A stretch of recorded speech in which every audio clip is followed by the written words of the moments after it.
Hello दोस्तों, मैं क्षितिज यादव। आप देख रहे हैं मेरे यूट्यूब चैनल सक्सेस मिलर पर। दोस्तों, मैं आपको बताऊं, जो उत्तर प्रदेश पुलिस पेपर हुआ है उसमें आप हर शिफ्ट में देखेंगे तो आपको हिंदी में चिन्ह मिलेगा। चिन्ह, हिंदी का चिन्ह।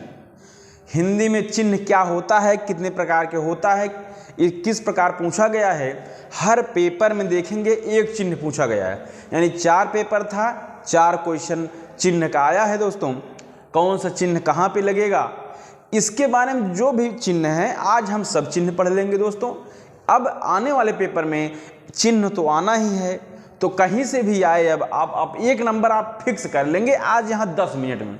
10 मिनट में एक चिन्ह, एक नंबर फिक्स करने के लिए मैं आपको पूरा जितने प्रकार के चिन्ह होता है दोस्तों सबको लेके आया हूँ। और मैं आपको बता दूँ, आप उसी तरह पढ़ते रहिए जिस तरह पहले पढ़ रहे थे, क्योंकि प्ले लिस्ट में आपको जितना वीडियो 10 मिनट का एक वीडियो है, चाहेंगे तो एक टॉपिक 10 मिनट खत्म कर देंगे। तो रीजनिंग हो चाहे मैथ हो, मैथ आप 60 में पढ़ते रहिए, रीजनिंग का टॉपिक, हिंदी का टॉपिक मैं पढ़ा रहा हूँ, कंप्लीट कर दूंगा पेपर तक। मैं आपको बताया था कि पेपर हो रहा है जो, वो तो सब उसमें तैयारी नहीं कर पाए थे, अब तो सब तैयारी करके अच्छे से जाएंगे। तो इसलिए दोस्तों आप पढ़ते रहिए। आज हम देखेंगे एक नंबर आपका कंप्लीट करेंगे, क्योंकि आप पेपर में जाके मिलाइए, आपको एक नंबर आपसे यहाँ से मिल ही जाएगा और हर पेपर में आना ही आना है। तो आज हम विराम चिन्ह पढ़ेंगे। चिन्ह क्या होता है, विराम चिन्ह क्या है, विराम चिन्ह कौन से व्याकरण से आया है, सब जानेंगे। तो दोस्तों, यहाँ विराम चिन्ह का शाब्दिक अर्थ होता है रुकना या ठहरना। रुकना या ठहरना। तो रुकना या ठहरना, और विराम चिन्ह की संख्या मानी गई है कितनी, हमारे व्याकरण के महान व्याकरण ज्ञाता कामता प्रसाद गुरु के अनुसार यहाँ 20 ऐसे चिन्ह हैं। यह पेपर में पूछा भी गया है दोस्तों। कामता प्रसाद गुरु के अनुसार व्याकरण के जो विराम चिन्ह हैं कितने हैं, तो 20 हैं। कितने हैं दोस्तों, 20। ठीक है। और एक बात आप यहाँ स्टार मार्क लिख लीजिए, क्या है कि कामता प्रसाद जो गुरु जी हैं यह उपविराम चिन्ह को नहीं माने हैं, लेकिन 20 में यो भी है, 20 में वो भी है।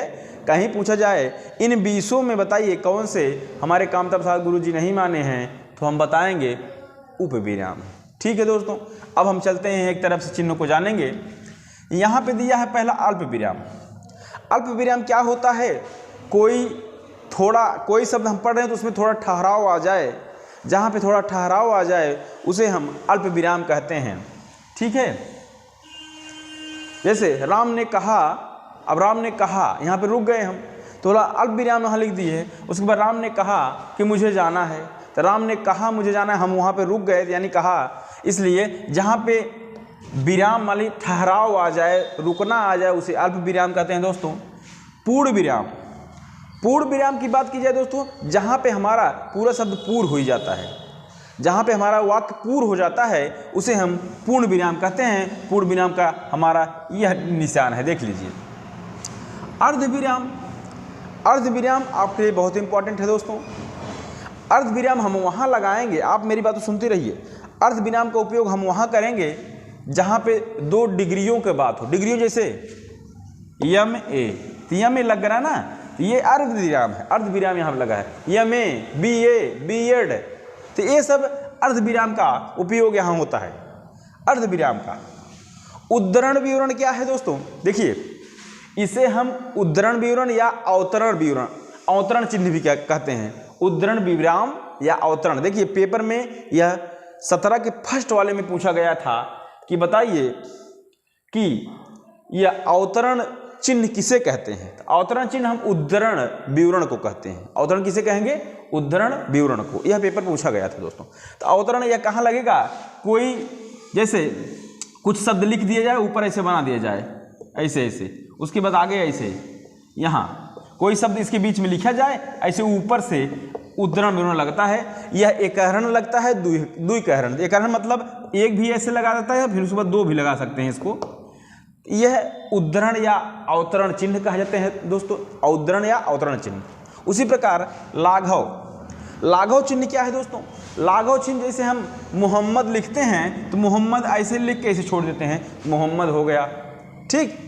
अब हमें दोस्तों जौनपुर लिखना है तो जौनपुर ऐसे लिख के ऐसे छोड़ दिए हैं, ठीक, जौनपुर हो गया। मतलब ऐसे जिसमें लाघव चिन्ह यह उपयोग होता है लाघव चिन्ह के लिए। विवरण चिन्ह, किसी का विवरण दे रहे हैं, किसी का विवरण दे रहे हैं, उसको पहले विवरण देते समय ऐसे बनाएंगे चिन्ह, यह विवरण चिन्ह हो गया, ठीक। योजक चिन्ह, योजक चिन्ह की बात की जाए दोस्तों, जैसे हम योजक चिन्ह में राम श्याम, राम श्याम, राम जैसे रात दिन, रात दिन, तो यह योजक चिन्ह है, यहाँ पे योजक चिन्ह लगाते हैं, ठीक। निर्देशक चिन्ह, जहाँ पे निर्देश दिया जाए, निर्देश देने के लिए कोई बड़ी सी लाइन खींची जाती है, उसके बाद यहाँ से निर्देश देने के लिए बात होती है, कोई चिन्ह लिखा हो वहाँ पे बड़ी सी लाइन बना के तब हम निर्देश देना शुरू करते हैं, ठीक। विवरण चिन्ह आपको बताया ना, विवरण चिन्ह क्या है दोस्तों, मैं आपको विवरण चिन्ह नहीं बताया लगता है। तो विवरण चिन्ह हम देखेंगे क्या है, किसी का विवरण देना हो तो पहले हम कुछ यहाँ पे लिखते हैं ऐसे बना के, तब अगला विवरण देते हैं। तो विवरण या निर्देशक या दोनों ही एक जैसे हैं, लेकिन विवरण में दो बिंदी यहाँ पे रहेगी, उसको ध्यान दीजिएगा, ठीक। योजक चिन्ह बता चुका हूँ, निर्देशक चिन्ह हो गया है। अब आते हैं समाप्ति बोधक। समाप्ति बोधक की बात की जाए दोस्तों, जैसे कोई चीज़ हम लिख रहे हैं, जैसे हमारा कोई पाठ या लेसन समाप्त होता है, तो समाप्ति होने पर हम वहाँ ऐसे ऐसे ऐसे ऐसे बना देते हैं, मतलब समाप्त हो गया है, तो यह समाप्ति बोधक है।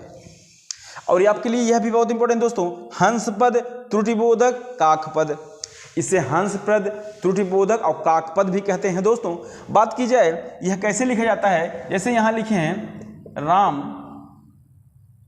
जाएगा, ऐसे लिख दिया अगर हम राम जाएगा। अब राम जाएगा तो यहाँ हम कहाँ जाएगा, तो यहाँ हम विवरण चिन्ह ऐसे बनाएंगे, ऐसे बना के ऊपर लिख देंगे बाजार जाएगा, राम बाजार जाएगा। तो ये चिन्ह जो होता है इसे हम त्रुटिबोधक, हंस पद या काक पद कहते हैं, ठीक है। उसी क्रम में अब आते हैं हम तुलनात्मक बोधक। तुलनात्मक बोधक की बात की जाए, जैसे दोस्तों हम लिखेंगे राम सीता, ठीक, राम सीता, जहाँ बराबर चिन्ह हो वहाँ हम तुलनात्मक चिन्ह लगाएंगे, ठीक। उसके बाद आता है वैकल्पिक चिन्ह। वैकल्पिक चिन्ह दोस्तों क्या होता है, जैसे कहते हैं नहीं, यहाँ क्या लिखे हैं, रुकना या ठहराव, ये वैकल्पिक है, वैकल्पिक है। जैसे कोई चीज़ यहाँ जैसे कहते हैं अथवा या अथवा या ये सब कहीं आता है, उसे वैकल्पिक चिन्ह कहते हैं। जैसे देखिए यहाँ पे लिखे हैं रुकना या चिन्ह खींच दिए हैं ऐसे ऐसे, या ठहराव, जहाँ पे ऐसे चिन्ह आए, कुछ लिखे रहे यहाँ भी आए, या करके बताते हैं, उसी को हम कहते हैं वैकल्पिक चिन्ह जो यहाँ बनाए हैं, ठीक। उसी प्रकार हम आते हैं कोष्टक। कोष्टक आप सब जानते हैं, कोष्टक जहाँ लगा हो उसे कोष्टक चिन्ह कहते हैं। उपविराम, उपविराम की बात की जाए दोस्तों, उपविराम हमारे कामता प्रसाद गुरु जी नहीं माने हैं, ठीक। अब रेखांकन क्या है, रेखांकन दोस्तों हम यह है, जैसे कोई चीज़ हम यहाँ लिख दिए हैं, अब आपको बताया जाए कि रेखांकन पद का विलोम शब्द बताइए। जैसे कोई एक वाक्य यहाँ से शुरू किए हैं, यहाँ तक लिखे हैं, तो कुछ पद हैं जिसके नीचे हम ऐसे रेखा खींच देते हैं, उसी को हम रेखांकन पद कहते हैं, ठीक। उसके बाद लोप चिन्ह।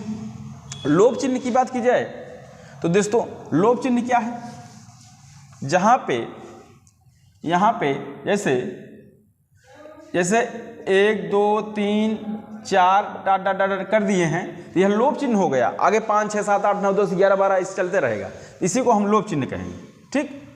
विस्मयादि बोधक चिन्ह। विस्मयादि बोधक चिन्ह जो वहाँ लगता है जहाँ खुशी की बात हो, हर्ष की बात हो, दुख की बात हो, तो वहाँ पे हम ये विस्मयादि बोधक चिन्ह लगाते हैं, ये वाला, ठीक।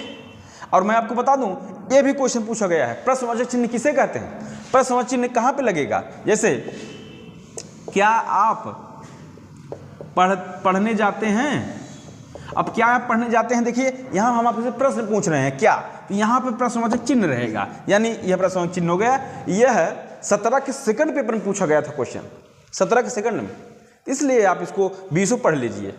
अब संकेत चिन्ह क्या है, संकेत चिन्ह किसी को संकेत किया जाए किसी की तरफ, जहाँ स्टार मार्क बनाया जाए या तीर मार्क बनाया जाए या इसे बनाया जाए, उसी को संकेत चिन्ह कहते हैं। पुनरुक्ति, पुनरुक्ति विवरण क्या है, कोई चीज़ पुनरुक्ति क्या होता है दोस्तों, जैसे यहाँ लिख दें हम अगर उत्तर प्रदेश, देखिए अगर हमको यहाँ भी उत्तर प्रदेश लिखना है तो हम ऐसे कर देंगे, अगर यहाँ भी उत्तर प्रदेश लिखना है ऐसे कर देंगे, ऐसे कर देंगे, ऐसे। तो पुनरुक्ति ऐसे होता है, देख लीजिए, कोई चीज़ बार बार लिखना, बार बार आना, उसी को हम पुनरुक्ति चिन्ह कहते हैं। तो दिया था दोस्तों हमारे आज का 10 मिनट में आपको मैं समझाने की कोशिश किया हूँ। पूरे चिन्ह, जितने भी चिन्ह आएंगे आपके पेपर में 1 नंबर फिक्स है दोस्तों।